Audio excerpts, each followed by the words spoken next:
ইসলামী আইনের বিরুদ্ধে অপপ্রচার করা হয়। এরা তো ক্ষমতায় গেলে সমস্ত মানুষকে পঙ্গু বানায় ফেলবে।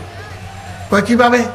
বলে যে এই দেশের মানুষ, বেশিরভাগ মানুষ জনগণের সম্পদ চুরি করে, তো বেশিরভাগ মানুষের হাত কাটা যদি যায় তাইলে তো এই সমাজটা হাত কাটা বাহিনীর সমাজ হয়ে যাবে। না, হাত কাটা যাবে।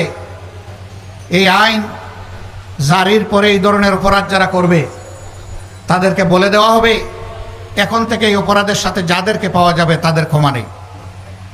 2 নম্বর, দেখা হবে যে লোকটি চুরি করেছে সে কি পেটের জ্বালায় যন্ত্রণায় আগুন নিবানোর জন্য চুরি করেছে। যদি এমন হয়, রাষ্ট্রের দায়িত্ব হবে আগে তার আগুন নেবানো, হাত কাটানো, আগে তার বৈধ আয় উপার্জনের ব্যবস্থা করে দেওয়া। যদি সেরকম কিছু সক্ষমতা তার না থাকে তাহলে রাষ্ট্রকেই পরিবারের দায়িত্ব বহন করতে হবে। এরপরে লোভের বশবর্তী হয়ে কেউ যদি চুরি করে তাহলে 2-1টা হাত কাটা যাবে প্রকাশ্যে, গোপনে নয়, যাতে সারা দেশবাসী এটা থেকে শিক্ষা নেয়। এখন কে সমাজে এই হাত কাটা বাহিনীর সদস্য হতে চাইবে?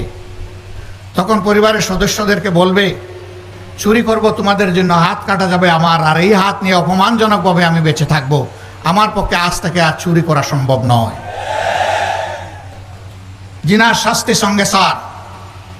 বলে যে সব মানুষই তাইলে মারা যাবে, এরকম গোপনে ছুটিয়ে প্রকাশ্যে কত ধরনের জিনা হচ্ছে। হ্যাঁ, ওরকম 2-1 জনের শাস্তি হলে বাকিরা তওবা করে আড়ালে চলে যাবে ইনশাআল্লাহ। মা বোনরা নিরাপদ হয়ে যাবে।